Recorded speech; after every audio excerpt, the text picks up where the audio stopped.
The North Carolina State Ethics Committee just did something absolutely incomprehensible. They made it legal for lobbying firms to purchase prostitutes to service politicians.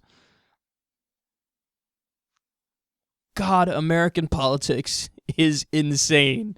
Addicting Info reports, quote, "The committee's determination is that sex has no monetary value, and now lobbying firms can hire people with the explicit goal to seduce and fornicate with politicians in order to garner favor."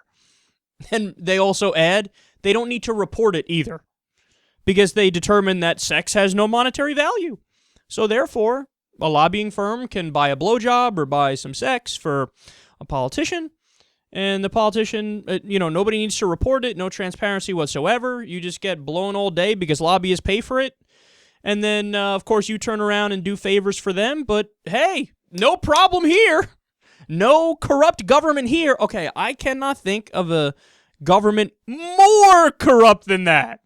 How corrupt is that? It's not just what we're used to, which is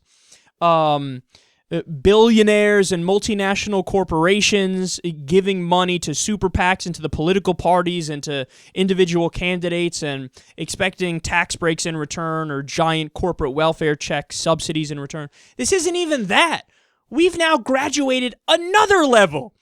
Now it's, Walmart or ExxonMobil sends a hooker to your house.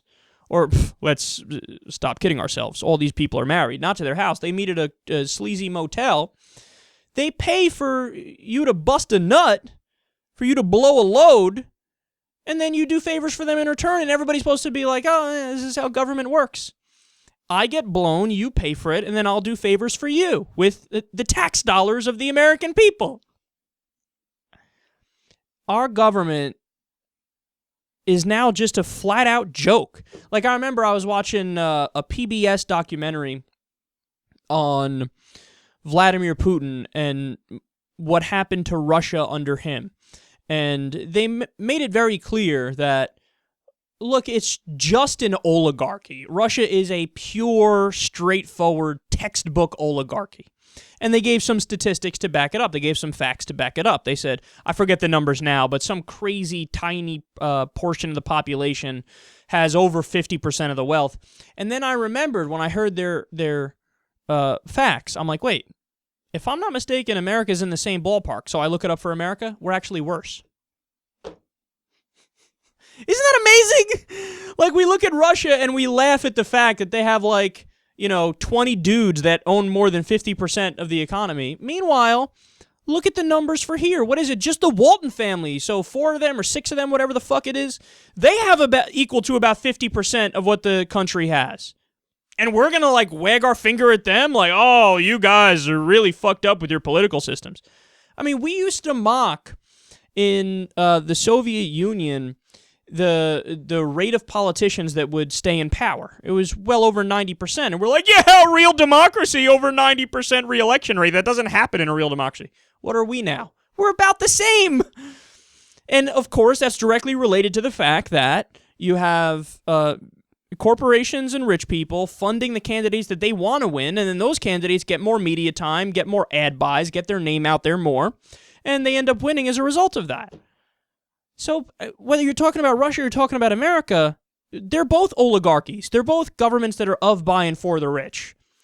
And here we have an example this is so corrupt, it's probably above and beyond what you can do in Russia. Now, I don't want to say that for sure. Don't quote me on that, because who knows what the fuck goes on in Russia with the hooker situation. But here, at least in North Carolina, they're like rock and roll. It's legal for them. It's legal for the politicians. It's illegal for you. So if you're out of power and you want to go to a massage parlor and get jerked off, or you want to go to a brothel and have some fun, nope. Your punk ass gets thrown in jail. You face some serious consequences. But if somebody that's part of the ruling elite does it, not only are they allowed to do it, they have their fucking buddies pay for it. Business leaders pay for it, and then they help out the business leaders later. It's almost quite literally a circle jerk of money and power. Except it's not even just a jerk.